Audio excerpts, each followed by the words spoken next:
Bismillahirrahmanirrahim. Assalamualaikum warahmatullahi wabarakatuh. Alhamdulillahirabbil alamin. Puji syukur kehadirat Allah Subhanahu wa taala. Pada kesempatan kali ini kita masih mengkaji tentang ulumul hadis. Pada kesempatan kali ini saya ingin berbagi tentang cabang-cabang ilmu hadis. Ada beberapa cabang-cabang ilmu hadis, di antaranya ilmu rijal al-hadis, ilmu jar wa ta'dil, ilmu fan al-mubamat, ilmu illah al-hadis, ilmu gharib al-hadis, ilmu nasih wa mansuh, ilmu tawfiq al-hadis, ilmu tasif wa tahrif, ilmu asabi wurud al-hadis, dan ilmu mutola al-hadis. Saya jelaskan secara singkat pengertian dari masing-masing cabang-cabang ilmu hadis tersebut. Kita mulai dari yang pertama, ilmu rijal al-hadis. Apa yang dimaksud dengan ilmu rijal al-hadis? Yaitu ilmu yang membahas para perawi hadis, baik para sahabat, dari tabi'in maupun dari angkatan-angkatan sesudahnya. Dengan ilmu ini kita dapat mengetahui keadaan perawi yang menerima hadis dari Rasulullah dan dari sahabat dan seterusnya. Di dalam ilmu ini juga diterangkan tentang tarikh atau sejarah singkat atau sejarah ringkas ataupun riwayat hidup para perawi, mazhab yang dipegang oleh para perawi, dan keadaan para perawi itu ketika menerima hadis. Ilmu ini sangat penting, ya. Ilmu rijal al-hadis ini sangat penting dipelajari. Kenapa? Karena hadis dipelajari secara teliti yang terdiri dari sanad dan matan. Oleh karena itu, mengetahui para perawi yang menjadi sanad merupakan separuh dari pengetahuan. Kemudian kita masuk pada cabang ilmu hadis yang kedua, yaitu ilmu jar wa ta'dil. Apa yang dimaksud dengan jar wa ta'dil? Yaitu ilmu yang menerangkan tentang hal cacat-cacat yang dihadapkan para perawi dan tentang pentakdilannya, yaitu memandang adil para perawi dengan memakai kata-kata khusus dan tentang martabat kata-kata itu. Jadi pada intinya adalah untuk mengetahui sebuah hadis yang mutawatir, kita perlu mencari celahnya dari hadis itu, sehingga ketika tidak terdapat bukti, tidak ada celah, maka ada kemungkinan, ada potensi bahwa sang perawi misalnya adil. Kemudian kitab-kitab jar wa ta'dil itu berisi tentang beberapa bab. Di antaranya kitab-kitab yang berisi tentang orang-orang terpercaya dan orang-orang lemah. Jadi ada kitab yang khusus berisi tentang orang-orang terpercaya dan orang-orang yang lemah. Yang kedua, kitab-kitab yang menerangkan orang-orang yang dapat dipercaya.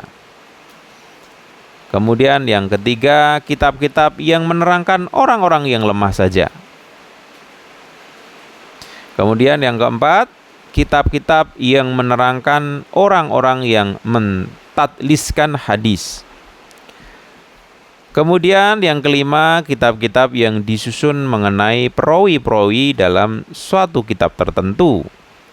Yang keenam, kitab-kitab yang menerangkan tanggal-tanggal wafat para muhaditsin.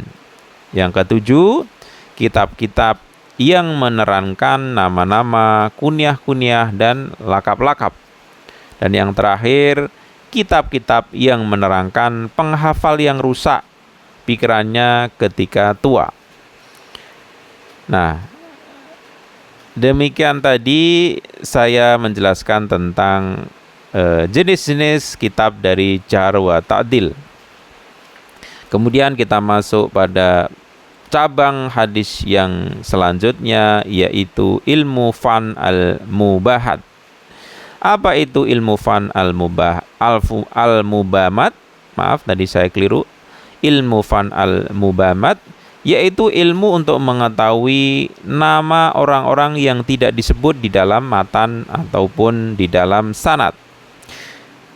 Di antara yang menyusun kitab ini adalah Khatib Baghdadi, yang kemudian diringkas dan dibersihkan oleh An-Nawawi dalam kitab Al-Isyarat ila Bayani Asma'i al-Mubamat. Perawi-perawi yang tidak disebut namanya dalam Sahih Bukhari diterangkan selengkapnya oleh Ibnu Hajar Asqalani dalam Hidayah Asy'ari Muqaddamah Fath al-Bari. Cabang ilmu hadis yang selanjutnya yaitu tashif wa tahrif. Apa itu ilmu tashif wa tahrif? Yaitu ilmu yang menerangkan hadis-hadis yang sudah diubah titiknya yang dinamai mushaf dan bentuknya yang dinamai muharraf. Di antara kitab yang menerangkan ilmu ini adalah kitab Daruqutni, kitab Tasif wa At-Tahrif karya Abu Ahmad Al-Ashkari. Cabang ilmu selanjutnya yaitu ilmu illah al-hadis. Ilmu illah al-hadis adalah ilmu yang menerangkan sebab-sebab yang tersembunyi, tidak nyata, yang dapat merusak hadis, yakni menyambung yang munqati', merafakkan yang mauquf, memasukkan hadis ke dalam hadis yang lain yang serupa. Semuanya ini apabila diketahui dapat merusak kesohihan hadis. Cabang ilmu selanjutnya yaitu ilmu gharib al-hadis. Apa itu ilmu gharib al-hadis? Ilmu yang menerangkan makna kalimat yang terdapat dalam matan hadis yang sukar diketahui maknanya dan kurang terpakai oleh umum. Menurut sejarah yang mula-mula berusaha menyusun cabang ilmu hadis ini adalah Abu Ubaidah Ma'mar Ibnu Al-Musanna, kemudian dikembangkan oleh Abu Hasan Al-Mazini. Nah, usaha-usaha beliau ini terjadi pada penghujung abad ke-2 Hijriah. Cabang ilmu selanjutnya yaitu ilmu nasih wa al-mansuh. Ilmu nasih wa al-mansuh adalah ilmu yang menerangkan hadis-hadis yang sudah dimansuhkan dan yang menasihkan. Apabila didapat satu hadis yang makbul, artinya diterima, tidak ada perlawanan, maka dinamailah hadis tersebut dengan muhkam. Jika dilawan oleh hadis yang sederajat tetapi mungkin dikumpulkan dengan tidak sukar, maka hadis tersebut dinamai mukhalif al-hadis. Jika tidak mungkin dikumpulkan dan diketahui mana yang terkemudian, maka yang terkemudian itu dinamai nasih dan yang terdahulu dinamai mansuh. Banyak ahli menyusun kitab nasih wan mansuh, di antaranya Ahmad ibnu Ishaq Dinari, Muhammad ibnu Bahar al-Asabani, Ahmad ibnu Muhammad An-Nahas, dan seterusnya. Cabang ilmu hadis yang selanjutnya yaitu ilmu asbab wurud al-hadis. Apa itu ilmu asbab wurud al-hadis? Yaitu ilmu yang menerangkan sebab-sebab Nabi menuturkan sabdanya, masa-masanya Nabi menuturkannya itu. Ilmu ini penting untuk diketahui. Kenapa demikian? Karena ilmu ini menolong kita di dalam memahami hadis, sebagaimana ilmu asbab an-nuzul menolong kita di dalam memahami Al-Quran.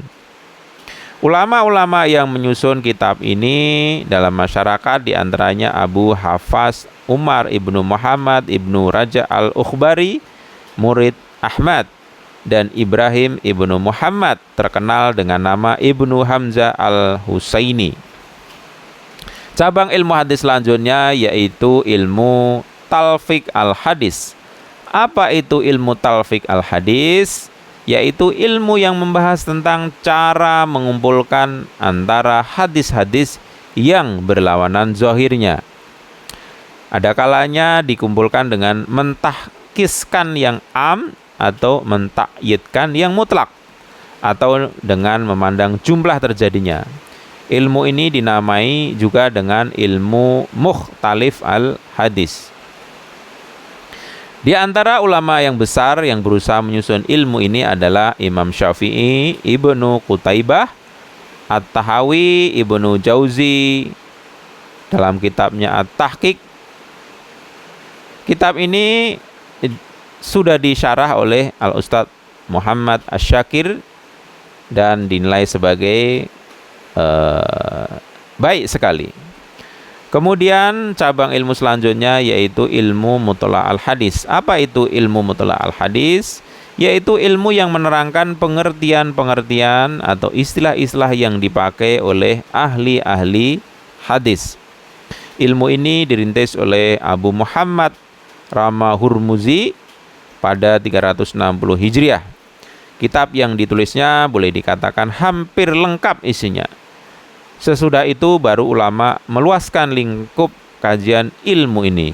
Mula-mula dilakukan oleh Al-Hakim Muhammad Ibnu Abdillah An-Naisaburi.